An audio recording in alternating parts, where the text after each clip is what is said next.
हरिओम प्रिय आत्मन। आज हम चर्चा करेंगे एक ऐसे युग पुरुष की जिन्होंने लाखों जिंदगियों को अध्यात्म की राह पर अग्रसर किया। संत श्री आशाराम जी बापू। बापू जी केवल एक संत नहीं है बल्कि एक जीवन दृष्टा है जिन्होंने मानव को उसकी असली पहचान बताई और आत्मा का बोध कराया।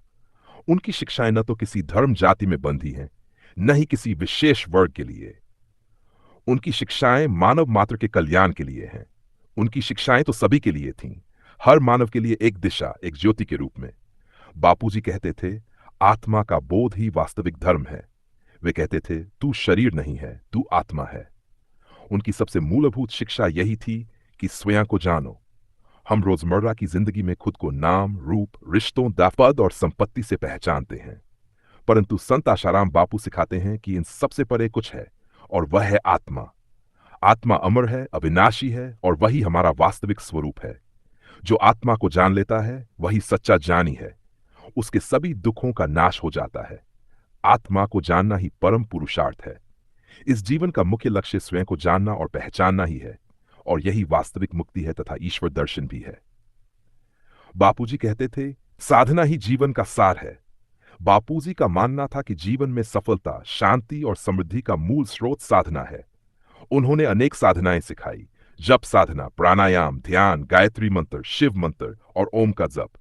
उनकी शिक्षा थी कि नियमित रूप से ब्रह्म मुहूर्त में उठकर ध्यान करो, ईश्वर का नाम लो, तभी जीवन में सच्चा आनंद मिलेगा। उनका प्रसिद्ध कथन है, ध्यान है आत्मा का भोजन और जप है चित्त की शुद्धि। बापूजी कहते थे, ब्रह्मचर्य तेज और स्वास्थ्य का मूल है। ब्रह्मचर्य की शिक्षा बापूजी के जीवन का अत्यंत महत्वपूर्ण अंग थी। वे युवाओं को विशेष रूप से ब्रह्मचर्य का पालन करने की प्रेरणा देते थे। उनका कहना था, ब्रह्मचर्य से मन में स्थिरता आती है, बुद्धि प्रखर होती है और आत्मबल बढ़ता है। वे कहते थे, जो ब्रह्मचारी है वही सच्चा योद्धा है। उन्होंने बाल संस्कार केंद्र और युवा प्रेरणा अभियान जैसे कार्यक्रमों के माध्यम से लाखों बच्चों और युवाओं को चरित्रवान बनाने का कार्य किया।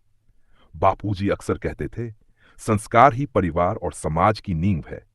संत श्री आशाराम बापूजी कहते थे, जो संस्कारहीन है वही संसार में भटकता है।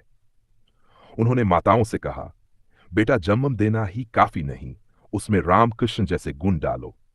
गर्भ संस्कार, बाल संस्कार, कृष्ण संस्कार और शिव संस्कार, इन सभी के माध्यम से उन्होंने बताया कि बचपन से ही चरित्र निर्माण संभव है।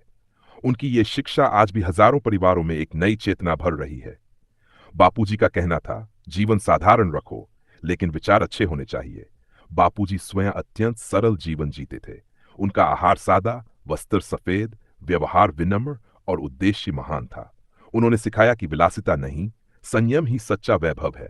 परिश्रम, संयम और सत्संग, ये तीन जीवन को सफल बनाते हैं। वे धन संपत्ति की होड़ से दूर संतोष और तृप्ति की शिक्षा देते थे। बापूजी कहते थे, सत्संग आत्मा का पोषण है। उनका कथन था, सत्संग आत्मा का भोजन है। जैसे शरीर को भोजन चाहिए वैसे आत्मा को भी भोजन चाहिए, और वो है ईश्वर का स्मरण, ज्ञान और संतों की वाणी। बापूजी के सत्संग में जाना केवल प्रवचन सुनना ही नहीं था, वहां एक ऊर्जा का स्थान होता था जहां हर कोई कुछ नया लेकर लौटता था। शांति, समाधान, आत्मबल और आनंद का महाप्रसाद। बापूजी ने मातृशक्ति का सम्मान किया और उस शक्ति के जागरण के लिए अनेक प्रयास किए। बापूजी ने नारी शक्ति को बहुत उच्च स्थान दिया। उन्होंने सिखाया, जहां नारी की पूजा होती है वहां देवता वास करते हैं। बेटी बचाओ, बहू को सम्मान दो, माता को देवी मानो, ये उनके संदेश थे। उन्होंने महिलाओं को आध्यात्मिक साधना, आत्मनिर्भरता और आत्मसम्मान की राह दिखाई।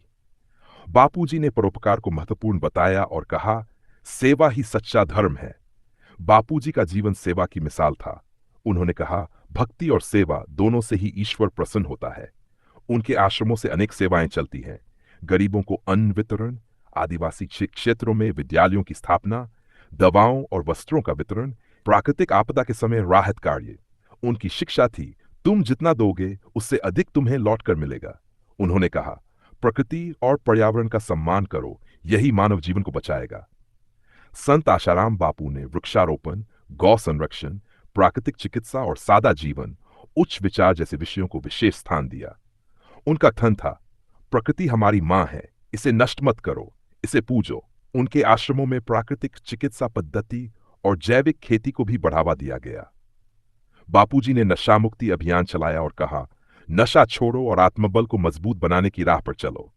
उन्होंने कहा, नशा आत्मा को कमजोर करता है, चित्त को अपवित्र करता है। जो नशा करता है वह जीवन से भागता है, जो तप करता है वही जीवन को गढ़ता है। उनकी शिक्षाओं से लाखों लोगों ने शराब, तंबाकू और अन्य व्यसनों को त्यागा और संयमित जीवन जीना सीखा।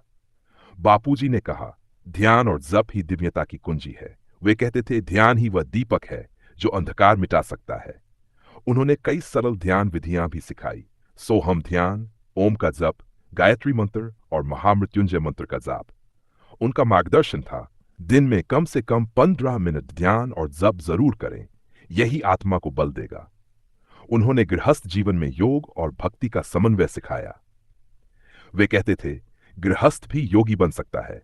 व्यापार में व्यस्त रहो, लेकिन भीतर से भगवान को मत भूलो। उनकी शिक्षाओं में कोई विरक्ति नहीं थी। वे गृहस्थों को भी सिखाते थे कि संसार में रहते हुए भी ईश्वर से कैसे जुड़ा जा सकता है। बापूजी गुरु की महिमा बताते हुए कहते थे, गुरु आज्ञा का पालन ही आत्मा के जागरण की कुंजी है।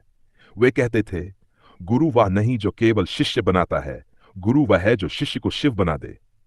उनकी शिक्षाओं में गुरु की भक्ति, गुरु की सेवा और गुरु मंत्र की साधना को अत्यंत महत्व दिया गया। उनका ये श्लोक अत्यंत प्रसिद्ध है, गुरु ब्रह्मा, गुरु विष्णु, गुरु देवो महेश्वर, गुरु साक्षात परब्रह्म, तस्मै श्री गुरवे नमः। उन्होंने आश्रम और साधक को एक आत्मिक परिवार बताया।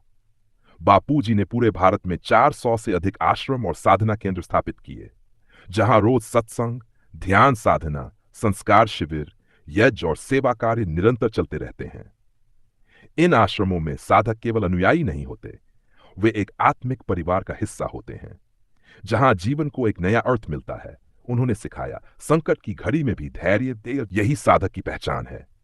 बापूजी ने स्वयं भी अनेक आरोप, आलोचनाएं और कठिनाइयां झेली, लेकिन कभी धैर्य और शांति नहीं छोड़ी। उनकी शिक्षा थी, जो संकट में भी ईश्वर का नाम नहीं भूलता, वही सच्चा भक्त है।